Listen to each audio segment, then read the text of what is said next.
Hi everyone, welcome to my next video. Today I want to talk about living off-grid out here in the woods with my Jackery Power Station. This has been incredible to me and I am so glad I bought it, and I sound like I'm doing a product review, but I'm not a technical person, and if you want technical specs, please refer to the Jackery site for all of that. But I can tell you that this 1,000-watt power station does everything for me. It powers my refrigerator in the summer. It'll run my mid-size refrigerator for at least 2 days. What I do to save on the power is that I make sure I have ice in my freezer, so I turn it off at night because I don't like the sound of it. It has a very slight humming, my refrigerator that is. And so yeah, this runs my refrigerator just fine. And again, it's a mid-size refrigerator. I don't think it would last very long with a full size. But this is 1,000-watt. They come as high as 4,000, I believe. But this was $1,200 about 4 years ago. Never had a problem with it.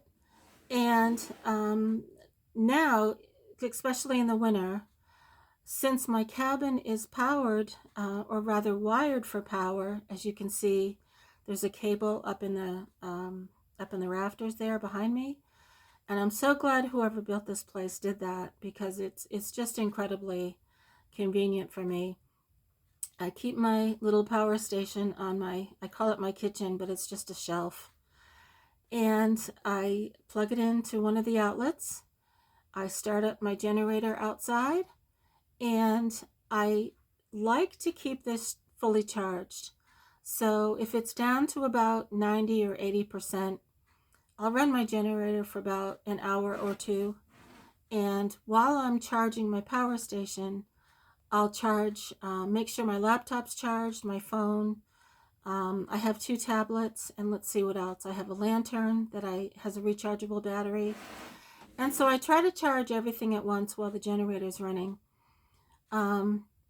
I tried a couple of things just for fun to see if they would work. I wanted to make fried clams last summer, so I plugged in my my fryer, and it didn't last very long. It ran the fryer, but it depleted it pretty quickly. So I think I'll use my generator for that this coming summer. But it's fun to try different things. Had I thought about it or known about it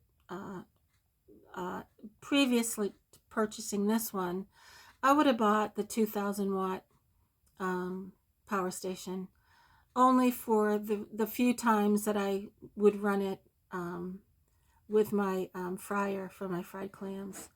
I was going to buy a toaster oven to see if that works, but I make my toast on the wood stove, so in the summer I might try it to see if that works.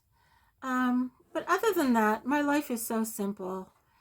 Now with a generator, I did mention this before, but I want to mention it again. If you ever use a generator for whatever reason, if the power goes out and you're using it to heat your home in an emergency, please don't have it anywhere near your house. Never run it in your garage, and always be present when it's running. Never leave your home or walk away from it, because anything can happen, and I'm always very careful, especially because I'm here by myself. So my generator, I leave it as far as the cord will allow, pointing away from my cabin. And if I'm using it in the summer, I make sure the windows are closed, or if they are open, I make sure that there's plenty of airflow throughout my cabin. And I'm probably outside in the yard anyway, so it doesn't matter. But I'm extremely careful when I run that generator. And it's sad because every year we hear about people that aren't familiar with the toxic fumes that generators do cause. And it can be so subtle you won't even notice. So again, please be careful if you ever utilize your generator. So this power station, I absolutely love it. It even has a very large light on one side. So if I need a quick light in a hurry, there you go. I turn that on. And again, I would have bought a larger one, but this one does just fine. So I welcome all of your questions. Many of you have asked about what do I do for power. Now, unfortunately, in the state of Maine, we don't have the sun that many off-grid people out west or down south have.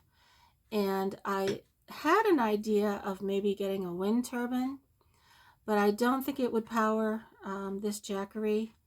And I might try it just to see, but I don't really want a battery bank in here. I don't feel comfortable with having a battery series in here. And I would have to, because of course you need to keep batteries out of inclement weather, especially in the wintertime.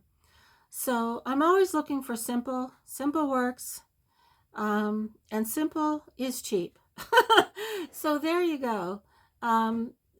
Off-grid is very simple, very doable.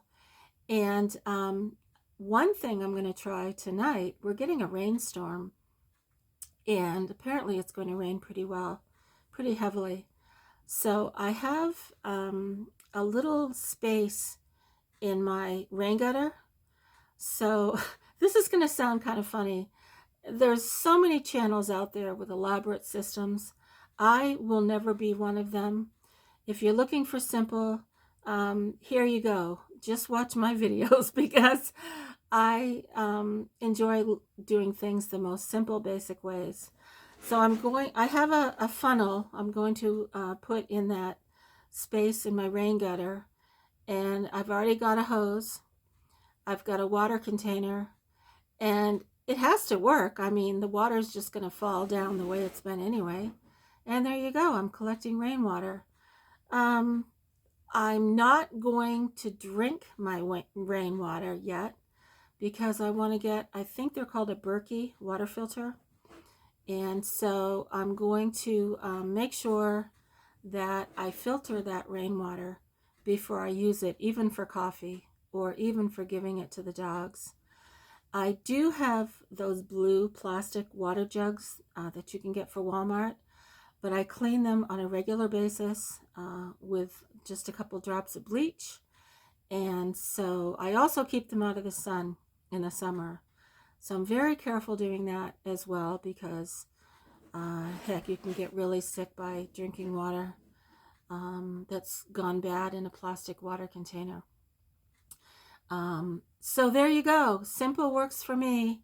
And please feel free to ask me more questions. I absolutely welcome your comments. And I enjoy interacting with all of you. And thank you for all my subscribers. I hope you're having a great day.